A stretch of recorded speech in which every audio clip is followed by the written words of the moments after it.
Hi guys, welcome back to my channel, and today we're going to be going through my July bullet journal setup.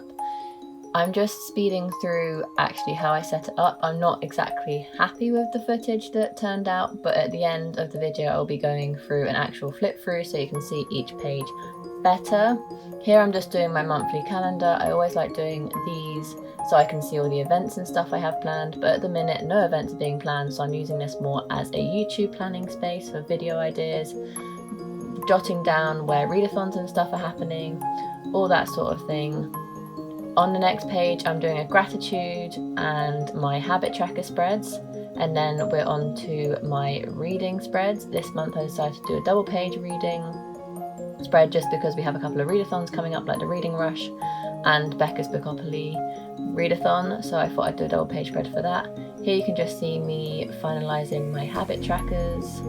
I do individual calendars just so I can see exactly on what days I complete each habit, and it just works better for me, but I do tend to switch up the layout of my habit tracker quite often because I like playing around in my bullet journal to see what setups suit me best, but at the minute the individual calendars for each habit works well for me, so I've kept that for this month.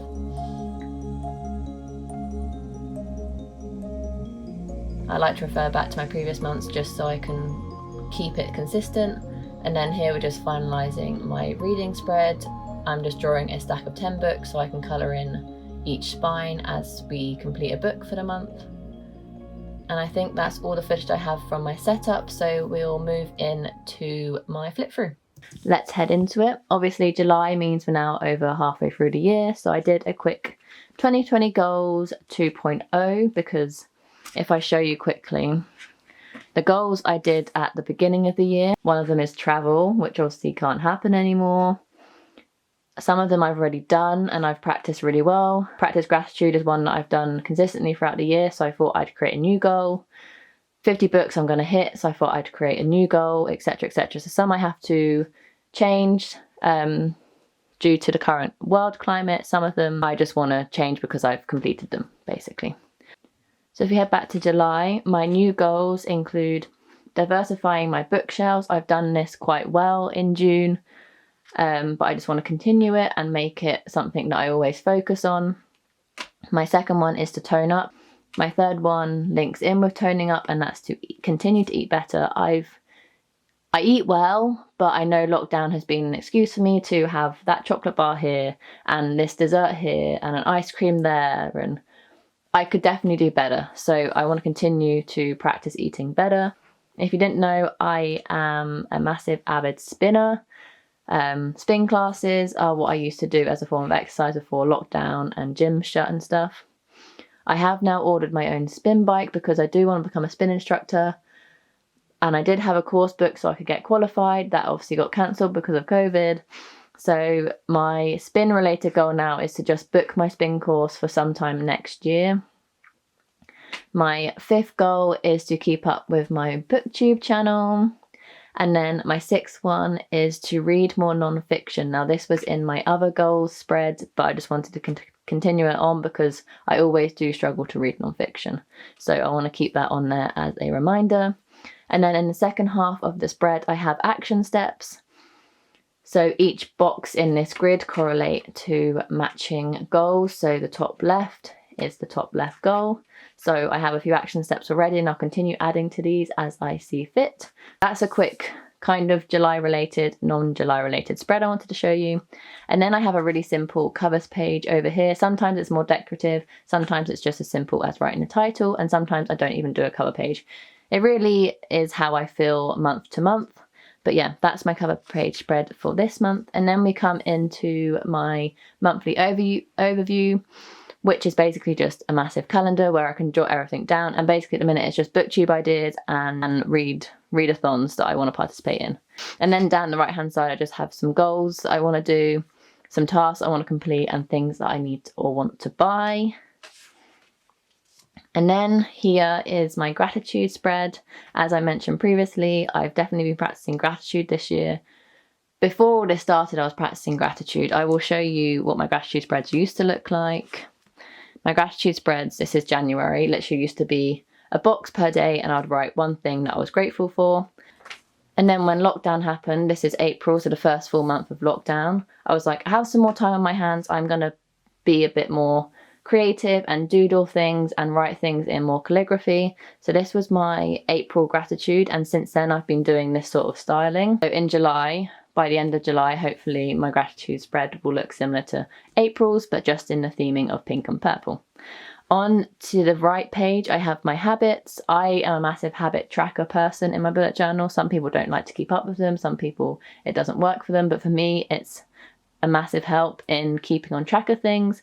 And there's just 12 things I want to keep track of.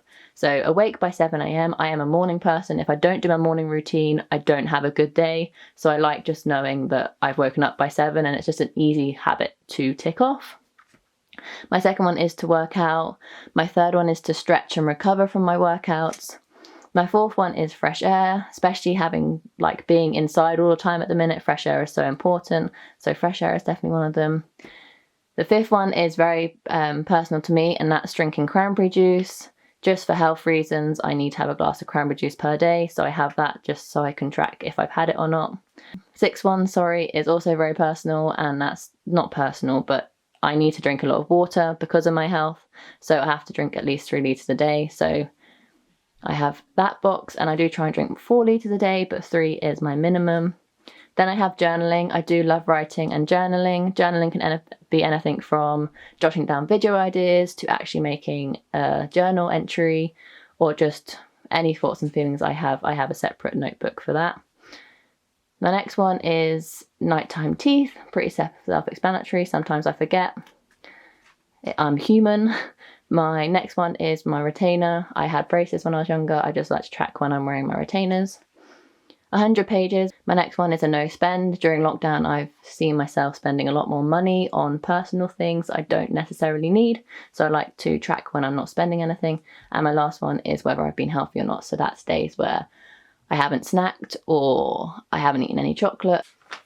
And then my next one is my reading spread. This one's changed a bit from last month because last month was only a single page spread, but now I'm a booktuber. I thought I would do a double page spread. Still same concept applies here, where I have each individual day split down by weeks. This dashed line means 50 books, and I will draw a line to how many pages I've read. So this is 25, 50, 100, 150, 200, 250, 300. And I'll just, by the end of the month, I'll have this big bar graph of how many pages I've read per day. Down here is my TBR. As you can see, I've already got some books on my TBR, but I haven't finished planning it out yet. Here I would colour in a spine for every book I finished and write the title down on it. Here are the books I've actually read. Sometimes I come off my TBR and I read extra books. I definitely have this month, so I thought I would put a section in of books I actually read compared to just my TBR. Then the 2 readathons I want to participate in this month, and the dates so I don't forget. And the books I've hauled because I'm buying a lot more books recently. And that is my July spreads. Very simple, very clean, a bit of colour here and there. I just tend to use my bullet journal because I like to keep track of things, all the memories, all the to-dos, etc, etc. If you would like to see a full bullet journal flip through, then please let me know and I will do that for you guys, but I thought I'd just show you July and test the waters on how a bullet journal video gets received. But yeah, I will leave you to it. If you liked what you saw and like what you heard, please give this video a like and subscribe, and I'll see you in the next video. Bye.